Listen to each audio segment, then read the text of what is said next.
Hi, good morning. Welcome to Aarav பாட்டி சமையல். ஆரவ் பாட்டி வீட்டில் இன்றைக்கி வெங்காயம் தக்காளி வச்சு ஒரு சட்னி செய்கிறேன். எங்கள் வீட்டில் இதுக்கு பேர் காந்தி சட்னி. பாருங்கள், நான் எல்லாம் ரெடி பண்ணி வச்சுருக்கேன்.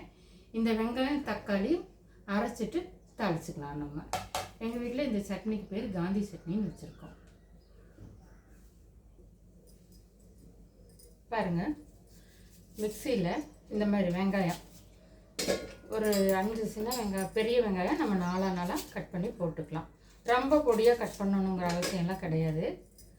இது மாதிரி கட் பண்ணிக்கலாம். நம்ம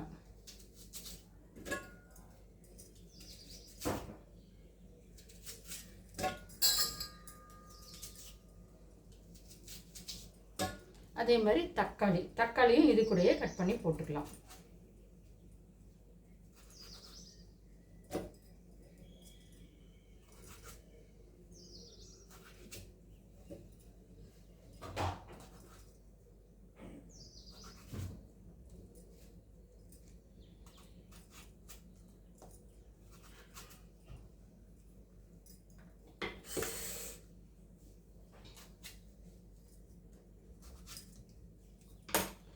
பாருங்கள், இது கூட நம்ம அரைக்கிறதுக்கு 4 வரமிளகாயும் கொஞ்சம் கருவேப்பிலையும் மட்டும்தான் போட்டு அரைக்க போகிறோம். புளி வேறு எதுவுமே சேர்த்தக்கூடாது. இவ்வளோ தான் போடணும். அரைச்சிட்டு பார்க்கலாம். பாருங்கள், நல்லா அரைச்சாச்சு. நீங்கள் வெங்காயமும் வரமிளகாயும் ஒரு ஓட்டிட்டு கூட திருப்பியும் தக்காளி போட்டு அரைக்கலாலும் அரைச்சிக்கலாம். இப்படியே அரைக்கிறதுனாலும் அரைச்சிக்கலாம். ரொம்ப நைஸாகவும் வேண்டாம், ஓரளவுக்கு அரைச்சிங்கன்னா போதும்.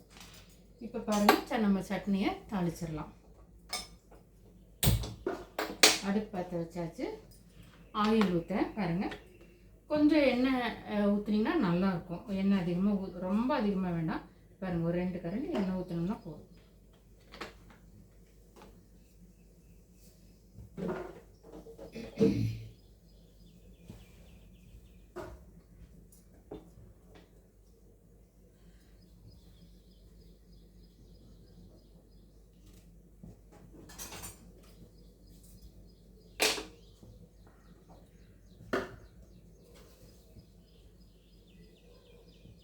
எண்ணெய் காஞ்சிருச்சுங்க.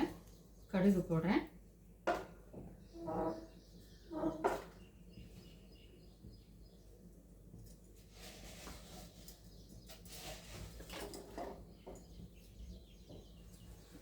கடுகு பொரிஞ்சோன்னு பாருங்கள், இவ்வளோ வெள்ளை உளுந்து பருப்பு போடுறேன். நான் கொஞ்சம் வெள்ளை உளுந்து பருப்பு எச்சா இருந்தால் நல்லா தான் இருக்கும். உங்களுக்கு கடலைப்பருப்பு பிடிக்கும்னா கடலைப்பருப்பும் போட்டுக்கலாம்.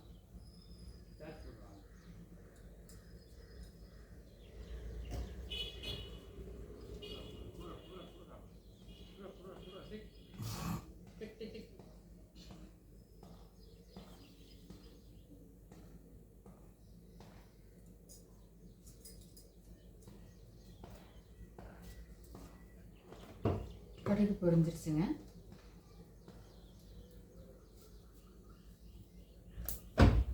இப்போ கடலைப்பருப்பு போடுறேன்.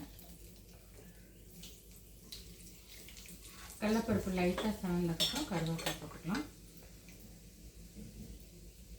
தாளிக்கும் போது எப்போவுமே தீ கம்மியாக வச்சிட்டோம்னா நல்லாயிருக்கும்.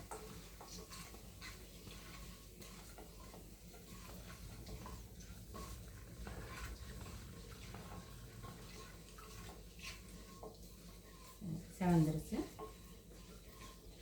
வெள்ளை உளுந்து பருப்பு செவந்துருச்சுங்க. இப்போ கருவேப்பிலை போடுறேன். அவ்வளோதாங்க.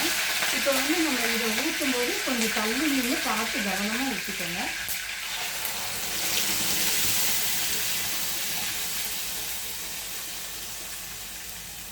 இதை மிக்ஸி நீங்கள் தண்ணி ஊற்றி அலசாதீங்க. ஏன்னா தண்ணி ஊற்றக்கூடாது. இந்த சட்னிக்கு தண்ணி ஊற்றினா ரொம்ப சலசலன்னு ஆகிடும். கையிலே சுத்தமாக எல்லாம் வலிச்சு போட்டுருங்க.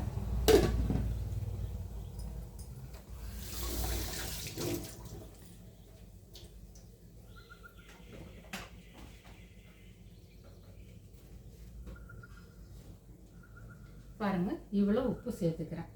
இவ்வளோ தாங்க இந்த சட்னிக்கு தேவையான பொருள். இவ்வளோ தான். இப்போ நம்ம இதை தீயை ஃபுல்லாக வச்சு அப்படியே கொதிக்கணும்.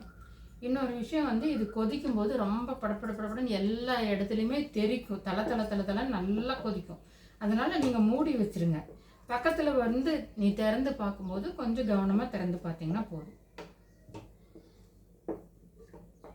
பாருங்க, அவ்வளோதான், நம்ம சட்னி தாளிச்சாச்சு. இதை நல்லா கொதிக்கணும்.